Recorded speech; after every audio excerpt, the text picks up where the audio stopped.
Donc, vous avez choisi votre sujet déjà, vous avez quelque chose qui vous passionne, qui vous habite, qui démontre bien de l'émotion. La prochaine étape, ça va être de commencer à rédiger votre brouillon, votre texte comme tel. Alors, je vous demande de faire 10 lignes. On va regarder différentes choses que vous pouvez considérer pour écrire votre texte maintenant.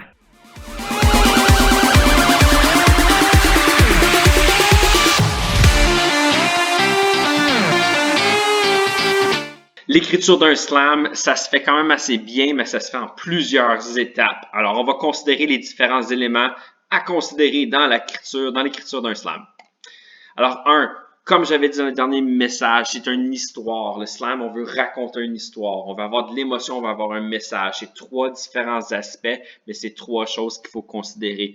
Histoire, tu veux avoir d'un point A à un point B. Alors, pense à c'est quoi que je veux raconter à mon public. Considère ces choses-là. 2, considère l'émotion comme telle. C'est quoi que je veux faire sentir, faire vivre à mon public comme tel? Est-ce que je veux qu'il se sente triste? Est-ce qu'il veut qu'il ait peur? Est-ce qu'on veut de la joie comme tel? Alors, pensez à l'émotion, c'est ça qui va communiquer le plus chez un public. Et dernièrement, c'est quoi le message? C'est quoi que tu veux que ton public retienne à la fin? Si c'est sur, disons, l'intimidation, est-ce que tu veux qu'à la fin, ton public ressorte avec « Oh, je me suis senti mal pour la victime et je ne veux plus faire d'intimidation et de bullying. » Alors, est-ce que c'est ça ton message?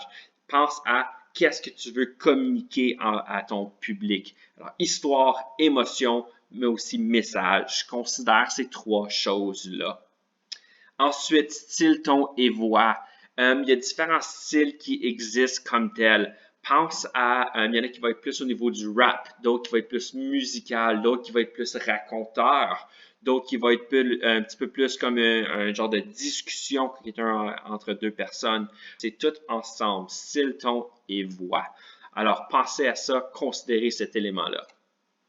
Brouillon, comme je dis, vous allez devoir faire votre texte plusieurs fois. On commence avec un brouillon, je veux au moins 10 lignes. Puis ensuite, vous allez pouvoir rajouter des choses, entre autres des figures de style, des rimes, toutes sortes de choses comme ça ici pour l'améliorer. Mais ça doit commencer avec un brouillon, un texte pour pouvoir travailler dessus. Ensuite, une fois que votre brouillon va être fait, ça va être le temps d'apporter des corrections, d'apporter des figures de style, modifier certaines choses. C'est là que moi aussi, je vais entrer en jeu pour vous accompagner de la rétroaction et je vais vous donner des commentaires. Je suis là pour vous aider à travers ça ici. Et à la fin, vous allez avoir un bon texte propre-ish parce que tu peux toujours apporter des nouvelles idées, des nouvelles choses, toujours l'améliorer.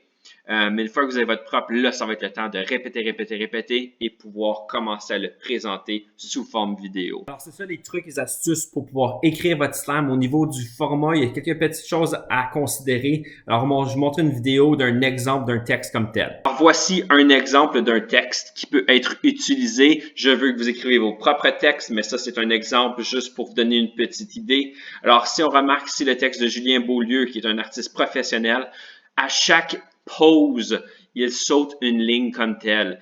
Et ce qu'il a pris, il a pris le temps ici d'avoir une rime à la fin de chacune de ces lignes. Alors, je peux mentir, mais je mentir. Pas besoin de me repentir, je respire. Alors, on voit ici qu'il a rajouté plusieurs rimes, mais pour pouvoir faciliter le texte, il saute une ligne à chaque fois qu'il veut prendre une petite pause et ça divise très bien son texte et ça permet de pouvoir faciliter les corrections par après. Alors, quand vous allez écrire vos 10 lignes, pensez à ça ici, gardez ça en tête, sautez des lignes, mais soyez raisonnable. Alors, c'est pas mal ça pour pouvoir écrire ton texte. C'est aussi simple qu'écrire 10 lignes, puis ensuite, ça va se retravailler. Mais trouve ton sujet si tu l'as pas déjà trouvé. Ensuite, commence à l'écrire et soumets-moi ton texte. Comme ça, moi, je peux voir un petit peu ce que tu passes à travers, puis je vais pouvoir donner tes commentaires, des idées pour pouvoir améliorer tout ça. Alors, vas-y, pars fort. C'est la deuxième étape à faire.